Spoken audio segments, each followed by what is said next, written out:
Hello. Local maps were uncommon throughout the medieval period and few survive. Parishes might observe an annual perambulation, typically on Rogation Sunday, beating the bounds as a physical reminder and reassertion of territorial limits.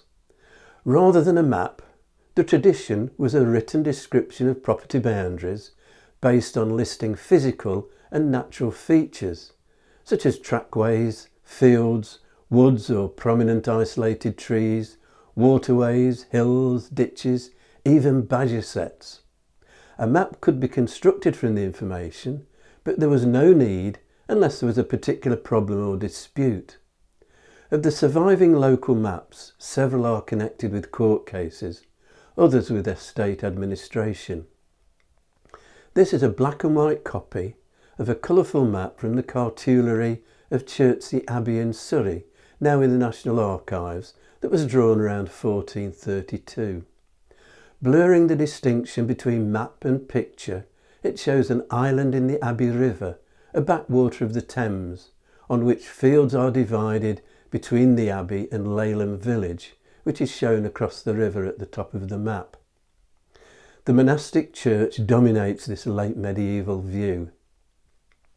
The map shows a leat from the river cut to power the Abbey's Oxlake watermill in the 11th century, and a path leading to the mill house and adjacent barn. A causeway leads to Chertsey or Abbey Bridge, probably newly built and of timber when the map was drawn, replacing an earlier ferry recorded in 1299. A snapshot of history frozen in time. This is a black and white copy of a coloured map at Trinity Hall, Cambridge. It's a map of the Isle of Thanet on the eastern tip of Kent from soon after 1400, oriented with east at the top. It was included in a history of St Augustine's Abbey at Canterbury, written by Thomas Elmham, a monk at Canterbury, who probably drew the map himself.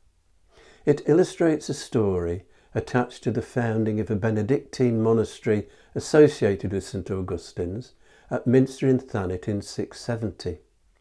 According to legend, land for a religious house at Thanet was granted to Domneva, the Lady Eva, a great-granddaughter of King Athelbert and Queen Bertha of Kent, in recompense for the death of her two brothers.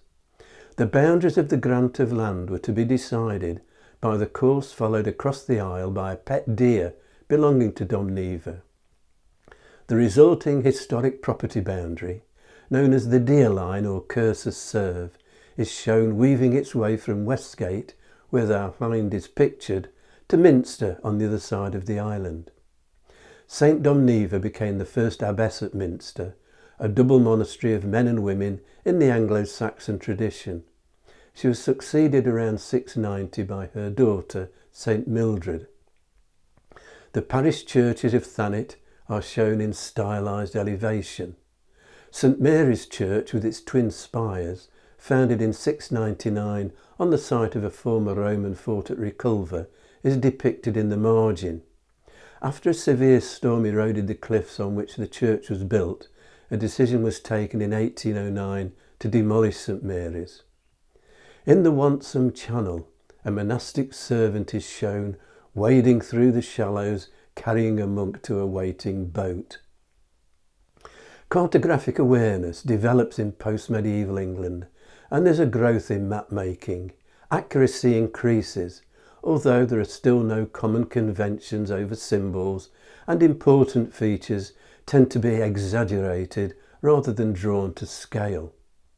Much of the growth in map making in the first half of the 16th century was driven by national defence, maps drawn for military purposes, mainly of the south coast. Faced with the threat of invasion by the Catholic forces of Francis I of France and Charles V, the Holy Roman Emperor, backed by the Pope following Henry VIII's break with Rome, a major programme of building began in 1539 of fortifications known as device forts, after the royal instruction or device commissioning them, at strategic points along the coast to house artillery.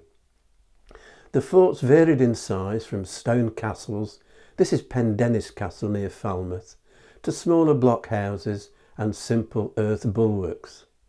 At the same time, Thomas Cromwell, the King's chief minister, ordered maps to be drawn to help with locating the forts and to inform planning for the defence of the realm. Cromwell requested certain such and expert men of every shire in England near the sea to view all places along the sea coast where any danger of invasion is like to be, and to certify the said dangers and advise for the fortification thereof. The information he received in return came in a variety of forms, some as sketch plans, some as written descriptions, from which maps were compiled at Greenwich. The maps contain a great deal of detail, including harbours, towns and coastal contours. This is Cornwall. They're deliberately not drawn to scale. Important features are emphasised. Ships of different sizes are shown at sea. While they look decorative, I think the purpose is not ornamental, but to indicate the size of vessel able to access particular waters. Next time, I'm going to take a look at some early townscapes. If you've enjoyed this video, hit the like and subscribe buttons and click on the notification bell to be informed when the next video is available, or you can subscribe by clicking on the rose window over my shoulder.